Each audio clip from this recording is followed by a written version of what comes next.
আসসালামু আলাইকুম এভরিওয়ান, কেমন আছেন সবাই? আমি নতুন আরেকটা রেসিপি নিয়ে হাজির হয়ে গেলাম মা মাহি নিউ চ্যানেল থেকে। সবাই আমার রেসিপিটা ভালো লাগলে অবশ্যই লাইক, কমেন্ট, সাবস্ক্রাইব করে পাশে থাকবেন।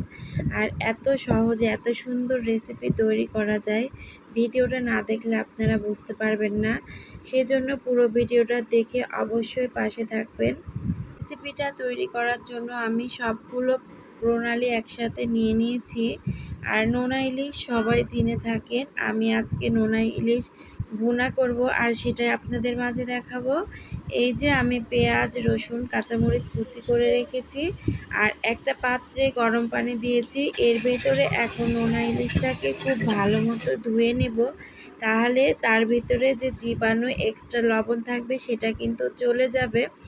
তারপরে এদিকে আমি একটা পাত্রে সামান্য কিছু পরিমাণ তেল দিয়ে দিয়েছি। এর ভেতরে কাঁচা পেঁয়াজ, রসুন, মরিচ এগুলো দিয়ে খুব ভালো মতো ভেজে নেব। মশলাগুলো যাতে করে পুড়ে না যায় সেই জিনিসটা খেয়াল রাখতে হবে।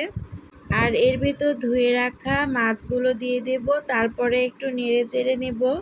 আর মশলাগুলো যাতে পুড়ে না যায় সেজন্য আমি আগে থেকে সামান্য একটু পরিমাণ পানি অ্যাড করে দেব, তাহলে কিন্তু মশলাগুলো পুড়ে যাবে না আর আমার পেঁয়াজ রসুনগুলো কিন্তু পুড়ে যাবে না। কারণ পেঁয়াজ রসুনগুলো যদি পুড়ে যায় তাহলে কিন্তু এই ভুনাটা খেতে একদম স্বাদ লাগবে না।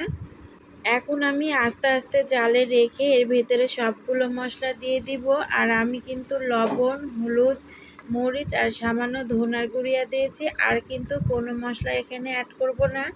এবার খুব ভালো মতো আস্তে জালে এটাকে রান্না করতে হবে যতক্ষণ পর্যন্ত তেলগুলো মশলার গা থেকে চলে উপরে না আসে।